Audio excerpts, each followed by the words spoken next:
s'avonds, hè? Dat 5 uur dubbel. Ja, 4, 5.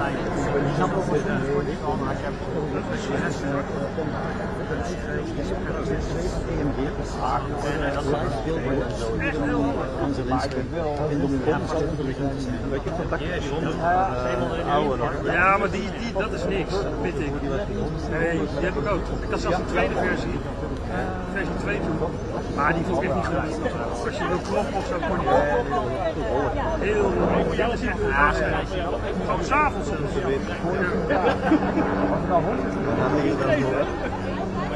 Nou ja, dat is het ook. Dit is wel heel... Als er genoeg licht is. Ja, dat is nog de motto. Ja, dat ook. Dat ook, maar zelfs s'avonds. Maar 400 is mooi. Maar praktisch is het hier super. Ja,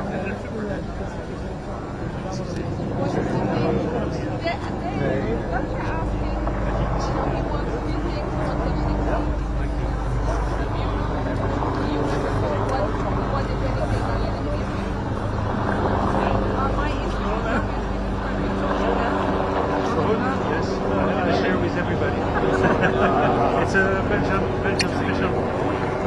And we will bring it back with you. Yeah. Anytime. Or you always come with the king. National Day. No, but our thing is we can Sorry? the Dutch thing is Ah, okay, indeed. Yeah, that can make sense.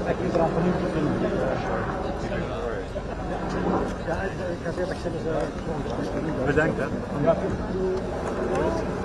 We staan met de rennen en dat is wel even vangen.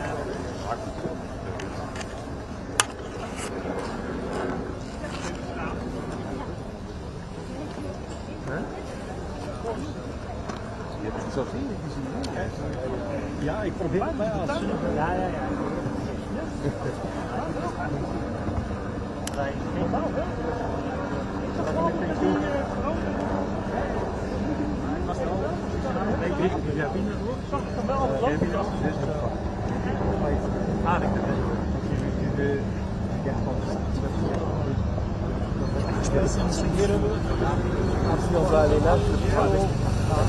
Maar ja, die houden ja.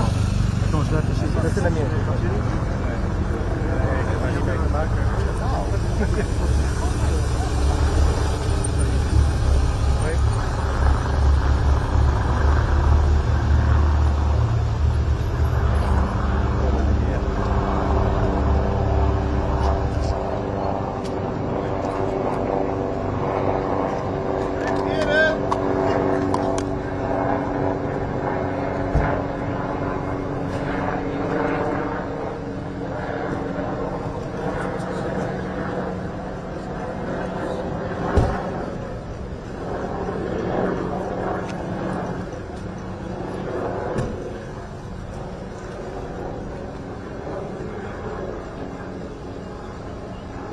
Can you move the car?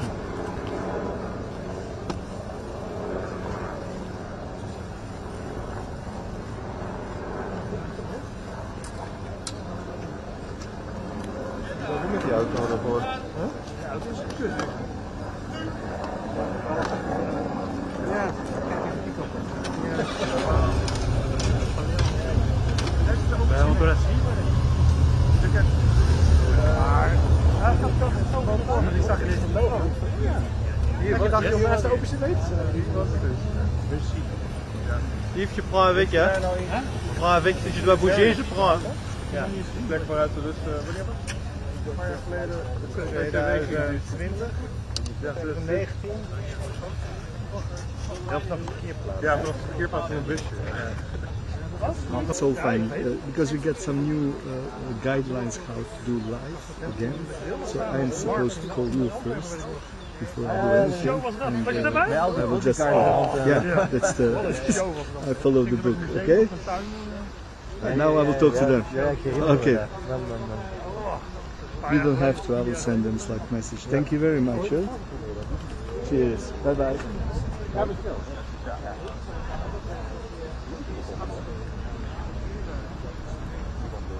Alleen de firma. Ja? Waar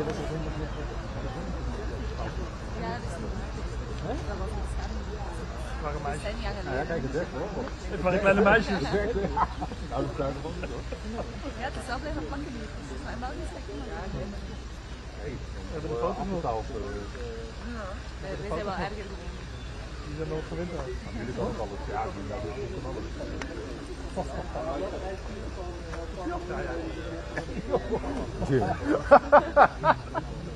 Dat komt toch? Nou wel. Ja, dat bedoel ik. Maar die vrouw is toch vrij? Ja.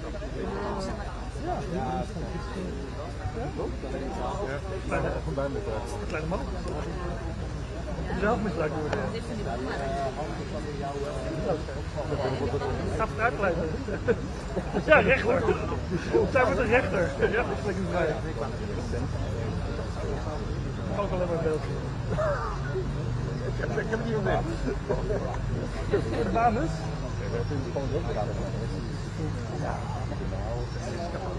Maar die zit hier met die matchcultuur bij de NOS en de Voice en zo. Veel anders doen, denk ik. Hè? Nee. Wij zijn gewoon heel, wij zitten graag aan mensen. Ja, niet bij jullie dan. Maar Lokaal zijn we. maar het komt op straat door. Ja, dat is het eruit. Dat is een Italiaan of Marokkaan. Ja, maar die bakker, die Bostato is niet aangeklaagd. Maar die Ali B nu wel. Maar Bostato deed bij 18,5 jaar. Is dat Ali B? Ja, Laten we staan maar niet. Voice. Dat is een Zo'n zanger, rapper. Iemand die nooit de publiciteit op mag komen. No living today, hè? Ja. Dat is goed te weten. Dat is een helemaal zot van de Hollandse mensen. Meisje? It's good to know where Zot van maar van jullie kaart niet. Dat is wel. Dat is allemaal half Nederland en uit elkaar gevallen. Staan ze nog wel elkaar? De grote koks van de altijd de Hollandse die voor zijn best Jos Alex CDM. Ik ben die leeftijdsstap op de Nou, kijk je niet hoor. Is dat dan de AC Jos, dat is altijd de Hollandse die voor Gert die over No, opening the slab. Yeah. But if you cannot go in, what's the hij is al onderdeel van de selectie. I'm sorry, what's the, you know, Vaccineren toch? no, I don't think in this. Niels is goed bij zo'n villa geweest. Die I don't know why they're so secret. echt ver in beeld. Om huis te verdedigen. Ja? Kaart op en zo. Maar toen was het. Ja, hij was het Die waren weer verjaardag. Maar dat was een selectieprocedure. toen wel. No, it's open. No, are you guys coming before to see the no, it's not very near. We will fully play this game.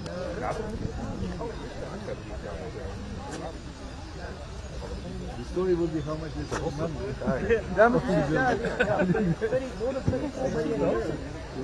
Ik weet dat natuurlijk nog in de story. Toen keek jij natuurlijk zelf ook nog kader. Je luistert jezelf. Die leeftijd, maar dat was nooit iets aan die van. Nou, ik heb het twee boeken gehad. De derde probeer ik aan te die bot.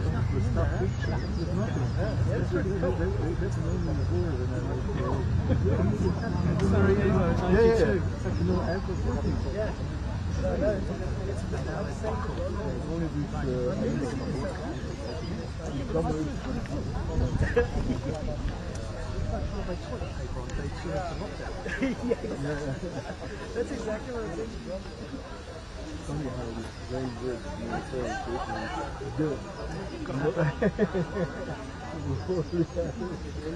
You were in Sarajevo doing this. Sick of nature in the toilet like that. Ze zijn de arm amputeren met die joggen.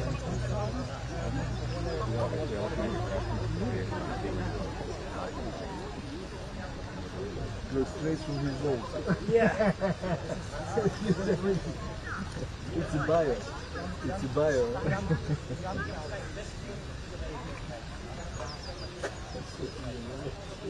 As long as it's in the sun, it's a solar power.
Yeah, it comes from there. Sorry. He says it comes from there, not sure.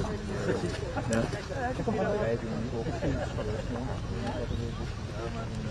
Thank you.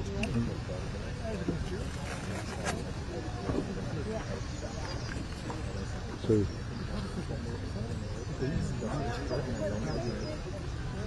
Or maybe they're diplomats, I don't know.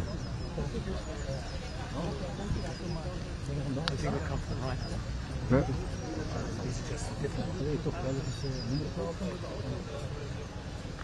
But you know, Belgium always have different. One of them comes from that Yeah. one of them comes from that one.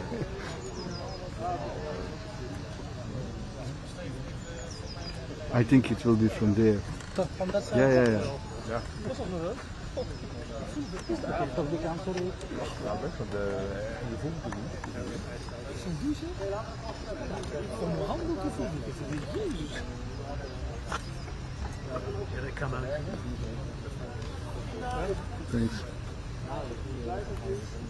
Kan je ook blijven staan? Ja? Ja, dat zijn ze. Dat hebben ze niet getopt. Ja, echt heel graag. Nog wat voor. Als die auto blijft staan, dan willen wij in zo'n trap staan. Kun je dan bewegen? Ja, het is diezelfde trap. Als die auto blijft staan. Oké, daar was hier.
Oké, we gaan die dingen.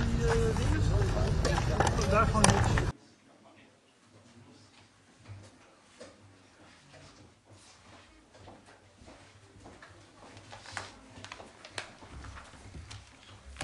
Welcome at the Katshuis. We first have 3 statements, and after that there's room for a few questions. Prime Minister Rutte. Mr. President, dear Volodymyr, a warm welcome to you and your delegation. Welcome to the Netherlands, welcome to my hometown, The Hague, and let me say it is a truly special moment for us all to have you in our midst.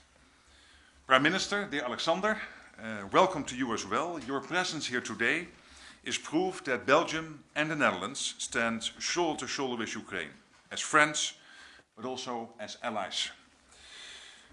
Volodymyr, it has been now 434 days since you spoke a few simple words. that resonated all over the world. And I say what you were saying then. We are all here defending our independence, our country, and it will stay this way. That's what you said. And it would be an understatement to say that you've kept your word. The resolve and courage of the brave soldiers and citizens of Ukraine is without precedent in our lifetime. And you yourself have become a symbol of what a country and its people can do when they are fighting for their existence, their freedom and their future. And we all admire you for that.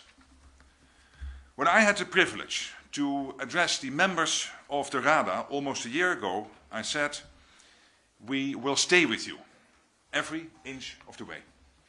And let me assure you, Volodymyr, that we too are determined to keep our word.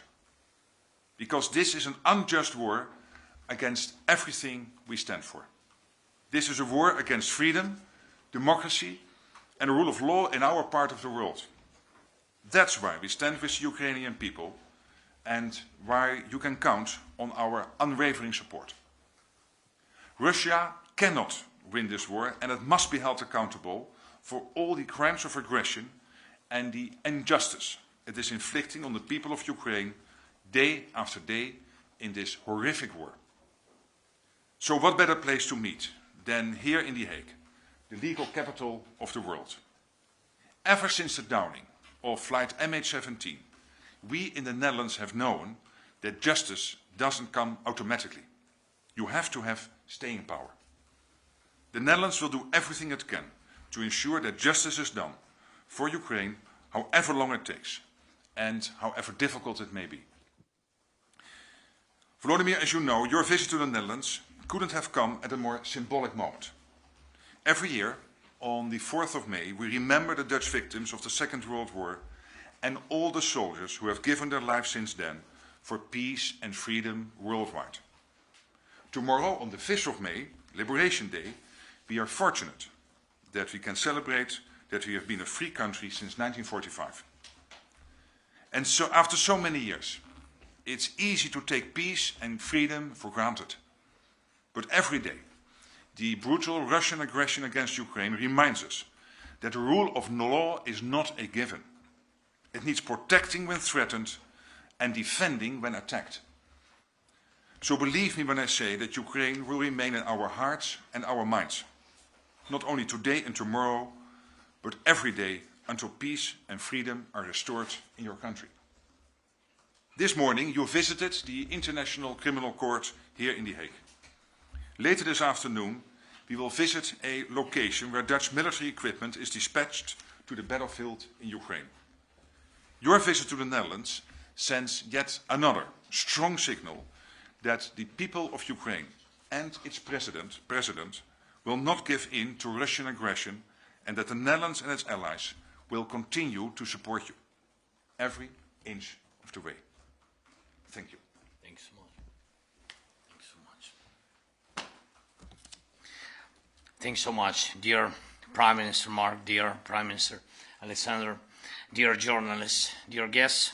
First of all, I want to thank you for invitation, Mark, to visit the Netherlands on this very special day when the memory of all those whose lives were claimed by wars is commemorated.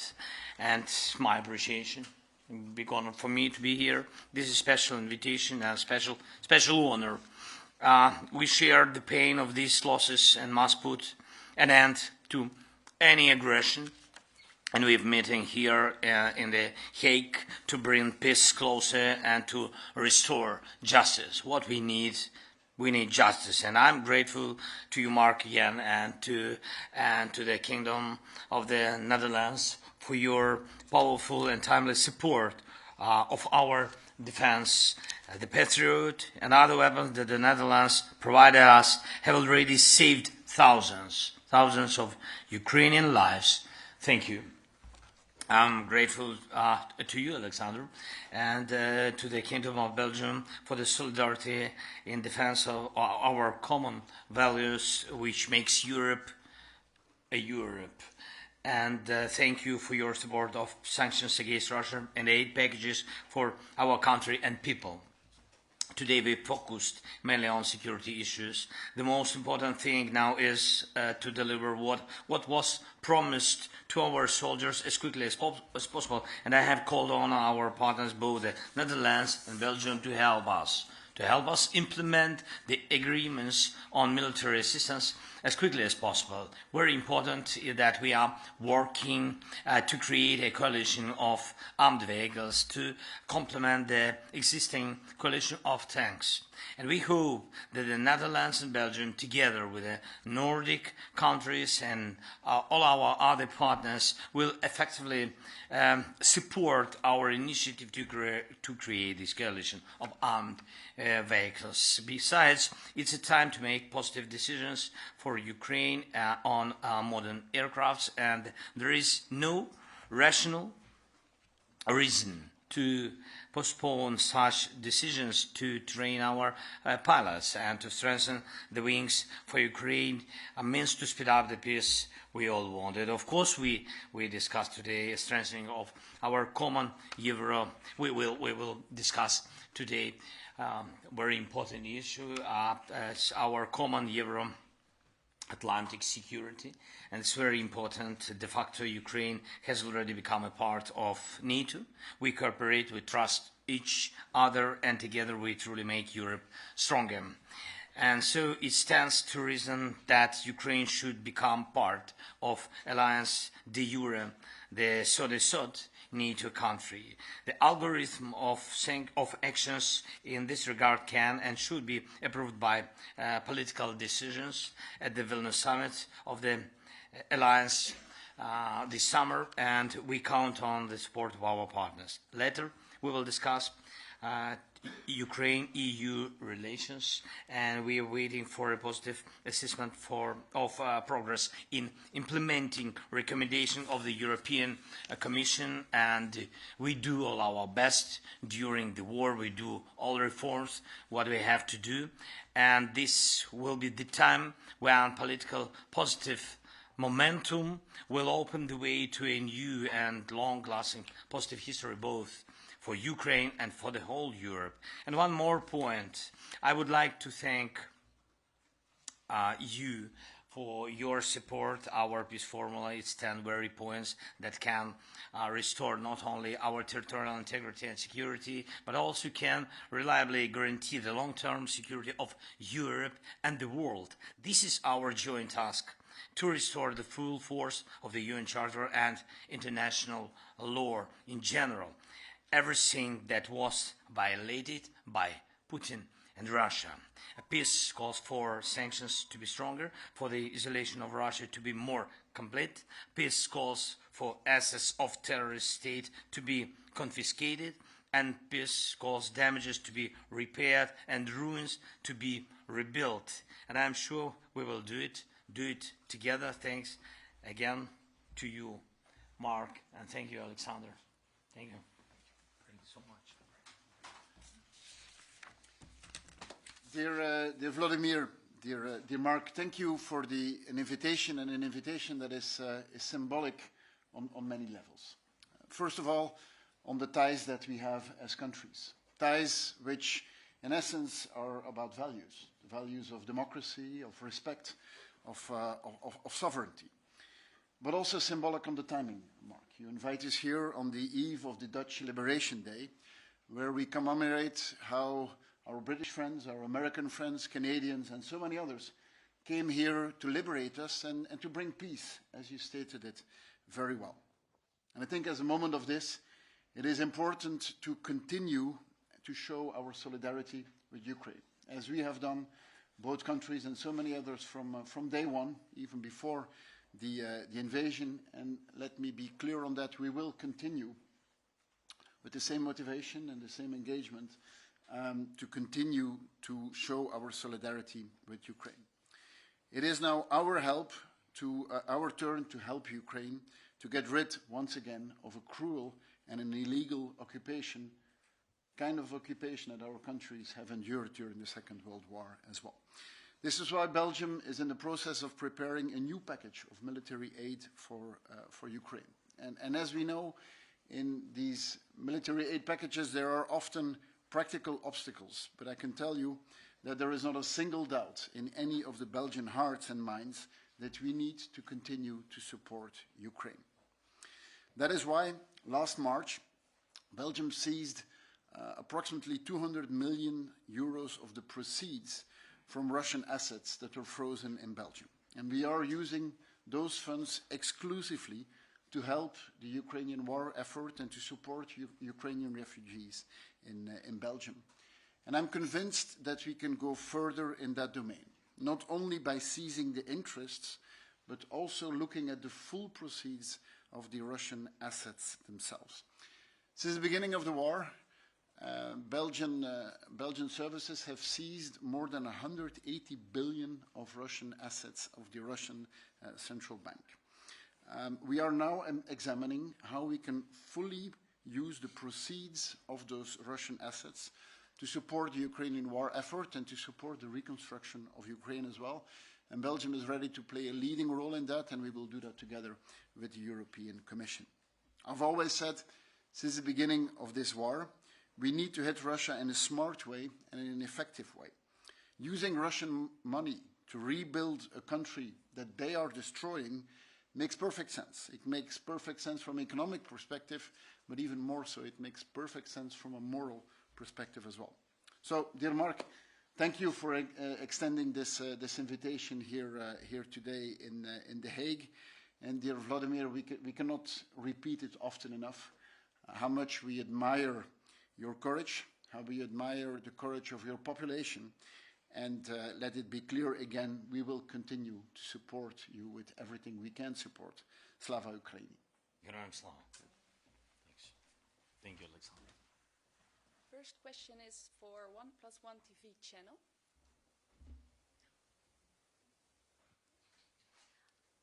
Пане президент, вітаємо вас у Газі. І, мабуть, найголовніше питання, яке Just a second. Please repeat the question. Sorry for asking it in Ukraine. We have to be quick in Ukraine, yes. Please. Пане президент, мабуть, найважливіше питання, яке можна поставити у столиці справедливості, це, власне, трибунал щодо російської агресії. Зараз ми бачимо тиск від країн-партнерів України щодо створення гібридного трибуналу, так званого. При цьому Україна продовжує наголошувати, що потрібен міжнародний процес. Яким ви бачите трибунал щодо російської агресії нині і що, власне, потрібно для його створення? Дякую. Дуже дякую. По-перше, у мене сьогодні була дійсно дуже гарна зустріч в ICC, і я дякую президентові, що у мене була така можливість. Ми працюємо на високому рівні, і дякуємо не тільки президенту ICC, дякуємо команді прокурора Хана. Дійсно, ми бачили результат щодо військово-політичного керівництва Російської Федерації за їх злочини. Ми всі розуміємо, що незважаючи на ту чи іншу роботу, ми будемо працювати над створенням окремого трибуналу, тому що ми повинні засуджувати злочин агресії як такий, як найголовніший, як первісний злочин. І тут у нас є велика група, кор-груп, ви знаєте, вже вона складається вже з 30, мені здається, на сьогодні з 35 країн, але тим не менш так, є якісь ті чи інші думки щодо в якому виді повинен бути цей побудований трибунал. Наша позиція чітка. Вчора у нас була зустріч з нашими партнерами Nordic Countries. Ми показали їм чітку свою позицію. До цього у нас є зустрічі і домовилися з нашими Baltic Countries, Baltic Friends. Сьогодні я таку саму думку сказав і Марку, і Олександру. Ми будемо працювати без будь-яких гібридних форматів. Будемо працювати над конкретним трибуналом, щоб відповідальності за свої злочини, вбивства, катування, як ми розуміємо, хто віддавав накази, щоб ці люди не були недоторканими. Для нас це дуже важливо, це одне з принципових питань. Сьогодні у мене була ще промова, дякую за те, що така велика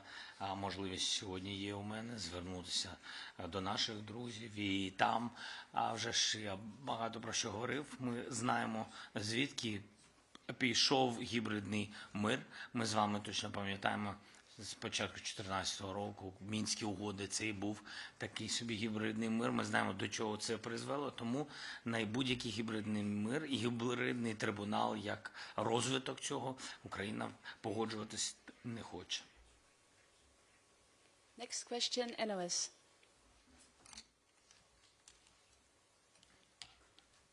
Dobry den, Nederlander. Mr. President, you can count on the unwavering support of the Netherlands, our Prime Minister repeated, and you need the support. You ask for support on many different fields. For instance, fighter jets, EU accession, quick NATO accession, a special tribunal. I was wondering in which of these 4 points did you get specific commitments from our Prime Minister today, or are you hoping to get them later today? And it's also a question to our Prime Minister, on which of these 4 points can you assure Mr. Zelensky that, yes, indeed, Ukraine can count on this unwavering support? Because it's not a secret that, for instance, Netherlands is very hesitant, very reluctant if it comes to giving the accession to your country of NATO. And that's why I was wondering if at some point, if Netherlands keeps on being hesitant or reluctant even, will you stop calling our Prime Minister your dear friend? Thank you. Dear friend, I have to begin from this verse. So, a lot of different challenges and a lot of difficulties, you know, on the battlefield. I'm like the president of the country which is in war. Of course, we need a lot of different issues to have a victory. And it not depends only on us. And of course, we need justice. And it's not depends only on our possibilities and our wishes. That's why we need dear friends. And but first of all, we need, because we fight for common values. And I feel support of support of Parliament, support of Marx, support of government since first days of full-scale war. It's really true, and I'm thankful for it. And like I said, patriots, etc. But can I now focus on that things what we discussed? We are speaking now about what's going on the battlefield and what we are preparing for. We are preparing for real justice. But there are two directions of justice. Justice on the battlefield. We have to deoccupy our territory. We have all these rights. We're not fighting with Russia on Russian territory.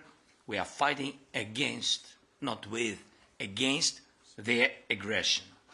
And that's why we have to do it. And I'm focusing now on this. And we spoke about it, how to help, how to strengthen Ukraine and our army, and to be strong. We are not weak. We want just to be stronger. And that's why we need this support. And I think we will get it. We speak about very concrete things, about very concrete number of things. I can't share, this with you, all these concrete issues. Maybe somebody... because when you are preparing such details, such things, such steps forward, counter-offensive steps, which are very important, I don't want to speak a lot of with details. Yeah, so, but I think that we will get this support. And it's about weapon, and if we're speaking about NATO, we need, and I think some months we have got positive messages from some countries who are ready to support Ukraine, really support, and to do something more than open door on Vilnius summit. We need something more, yes? And I think that also our friends will support us and will see us in NATO. But anyway, we are very realistic. We know that we will not be in NATO during the war. But during the war, we want to get very clear message that we will be in NATO after the war. You get this positive result also from our country. The NATO accession, this support. Let's listen, Mark. Yeah. Дякую, If we дуже start, дякую. so on the three issues, F-16s, NATO and EU, what was the fourth one? Of course, as you know, line item 7 out of the Zelensky 10-point peace plan is the line item we are very much focusing on. Of course, on all the line items, but particularly point 7, which is about accountability. The Hague being the international capital of justice, it's clear that we want to work on this. On the tribunal, we're also working on this horrible issue of the abduction of children, together with Germany and other countries. In Belgium, we are working on collecting all the evidence of what is happening currently in Ukraine, including with fact-finding missions to make sure that all the evidence is captured, working closely with the ICC. So on that issue, we are in a complete agreement. On the F-16s, no taboos. We are working intensely with our partners, Belgium, others, the UK, Denmark, on getting that debate somehow to a conclusion. We are not there yet, that's always very sensitive. I've seen this before with the Leopards 2, I've seen it before with the Panzer Howitzers. It takes time to bring that to a conclusion. But at this moment, the Panzer Howitzers are in Ukraine. The Leo 2s are being delivered to Ukraine. So we will work on this diligently on the F-16s, and clearly there is support in Parliament for this government to work on that. On NATO, very sensitive, exactly for the reason the President was mentioning, which is that at this moment there is a war going on in Ukraine, this terrible Russian aggression war. And here I think that Jens Stoltenberg, the NATO Secretary General, found some very practical wording saying that Ukraine belongs to the Euro-Atlantic family, but he also said that Ukraine will eventually become a member of NATO and that we must continue to support Ukraine to make this possible. And also for the Netherlands, it's clear that we support Ukraine's NATO ambitions. What we are working on now in a run-up to the Vilnius summit is to make sure that we take a step, that we do not just go back to the wording from Bucharest and whatever, but that we take a clear step, and what it exactly will be negotiated over the next 4 to 6 weeks. We have to do that with all the 30 NATO countries to make sure that everybody is on one line.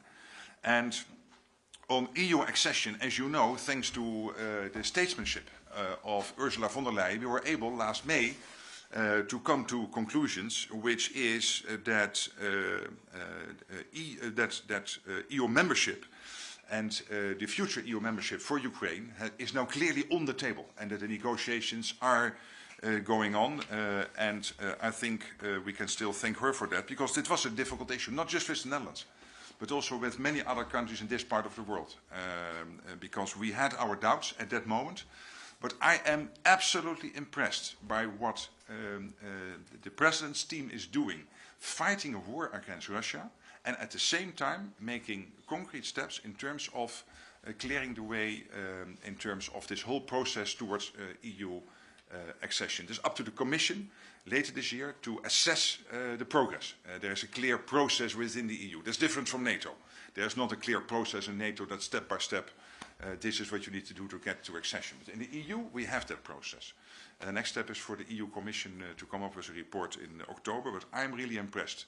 In my last visit in February to Kiev, but also last July before, to see what they are doing in the middle of this war to clear that path to this ambition. And that gives me every confidence that we can get there. But again, it's up now to the Commission to assess in October the progress on Ukraine, also Moldova, and of course the Western Balkan countries.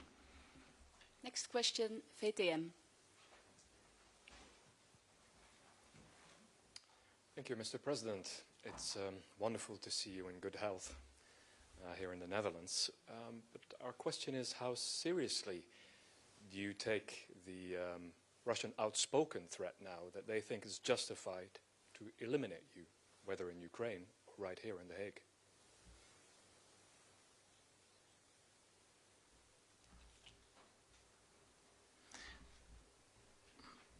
Any decisions of Russia are not interesting for us for today. Any decisions of their leader still from 24th of February, he's not leader of for us. He's not the real leader of the country in which words or steps you can trust. Yes. So for me, it doesn't matter what they think. We know what they do. We see their demotivated country on the battlefield. What is very important. We don't see ever the strong army on the battlefield and a really strong society which support their steps forward. We see different radical groups which are supporting, which want to use some nuclear, which are called to burn all our country. That's it. For us, it's not more any country on, and so I mean it's not interesting topic. We will not negotiate with these kind of persons anything. I think that they have to think to how to change the climate in their country, to change their regime, and after that they can bring their society to any diplomatic possibility, yes, to finish this war. But first, what we see, we have to deoccupy our country, be just on our borders. Next question, Ukreform News. I will switch to Ukrainian. Пане президент, що нам потрібно наразі зараз на фронті і що кажуть, власне, партнери, як пояснюють, чому зволікають з F-16, а також з далекобійними ракетами? А також з чим? А також з далекобійними ракетами. Наша задача сьогодні наповнити наше угруповання дефіцитом зброї, про яку я вам сказав. Моя така місія була вчора, а моя місія така сьогодні. І ми планували ці візити щодо посилення нашої армії як один із аспектів. Безпека – це другий аспект, це НАТО і євроінтеграція. Тому важливі речі, всі передані нашими партнерами, багато з чим, я вважаю, ми повертаємось. Серйозні є пакети від наших партнерів, і це найголовніше. Щодо F-16, ми всі можемо довго про це говорити.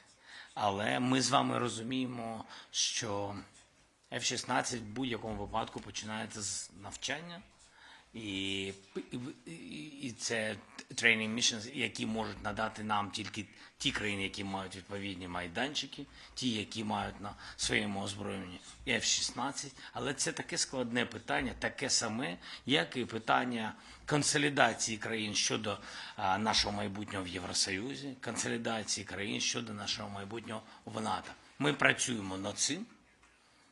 Я впевнений, що у нас буде позитивний результат, тому що у нас іншого немає виходу. Next question, RTL.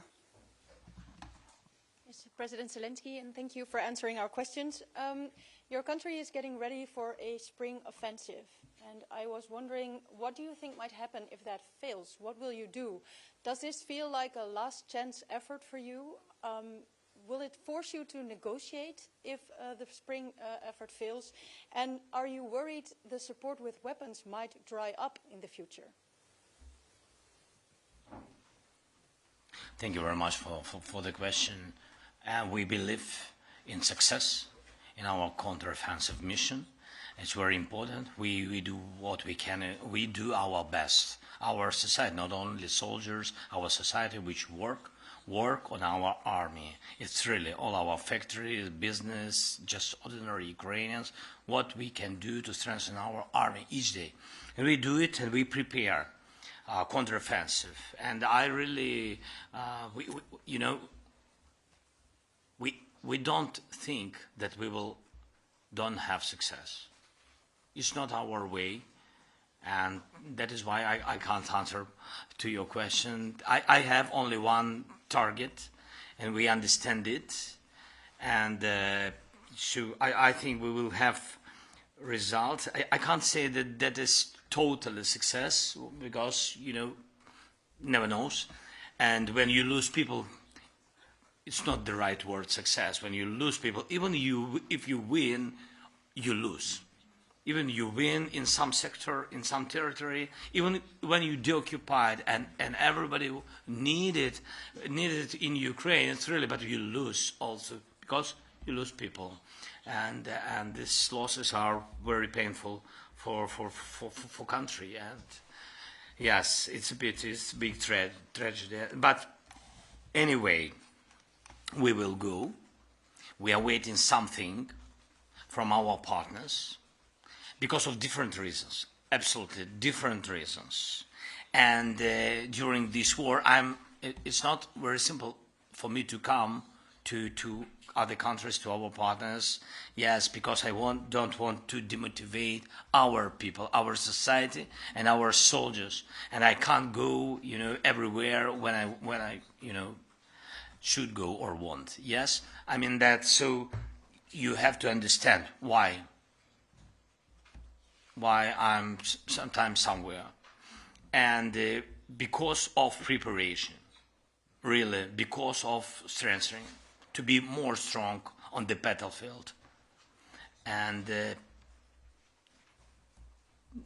to bring some not good news for Russian also. I'm in Hague.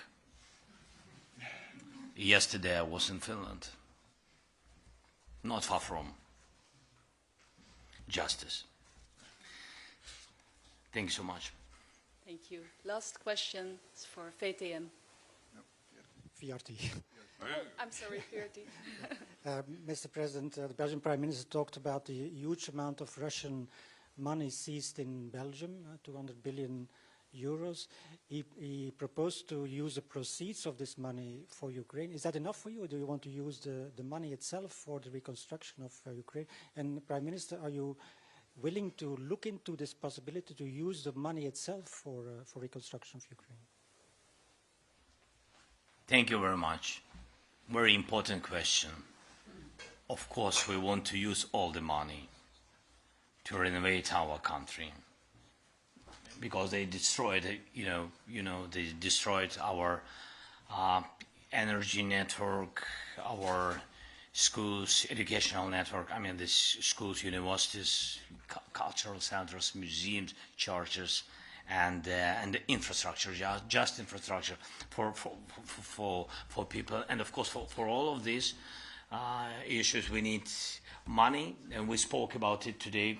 And Alexander told me that they are finding some mechanism to help us in this, in renovation. I think that is the problem and the question not only of Belgium. I think that the problem with the law in the countries who really have this, this money, who frozen some money, and etc. But it's not enough. If you're asking, is it enough? It's not enough, because even World Bank, I think that the last analytics shows us that now we need more than 400 billions. It's real statistics, but we don't know. We don't know what's going on temporary occupied territories. I mean, that what is the level of destroying there. So we are finding the mechanism. We are asking our friends to help us and to find this mechanism in countries, and of course on the level of EU, on the level of EU Commission. Yeah, thank you for the question. As I said, I think first of all, from a moral perspective, it's totally defendable that the financial means of the persons who are creating such a dramatic situation in Ukraine would be used. From an economic perspective, as I said, we are looking into a mechanism to seize the proceeds of the almost 200 billion which are frozen in Belgium. Of course, that can only happen when there is a legal basis. Respect for the rule of law is an essential value of what we share, and Belgium will be taking the lead together with the European Commission to create a legal framework to make that seizure of the proceeds possible. On top of that, the question is there other ways you could use the capital to make sure that the financing is available for the reconstruction of Ukraine and to finance the war efforts? And that as well, we are exploring of what possibilities would be. But of course, it needs to be on a legal framework. But this is something that we are working on with our specialists. Thank you so much. One short Very question. quick. It's the final one. What do you say to members of Dutch Parliament who think that Dutch Remembrance Day should only be about Dutch victims? Today I was in Parliament and in Dutch Parliament, and it was my second invitation. The first one was online, and today I came just with great honor, and I'm honored to be invited by Mark and by them. And well, I said a lot of warm things which are going from heart of all our Ukrainians. We are thankful for strengthening on the battlefield, for refugees just for people. And I know that the President of Parliament, he said to me that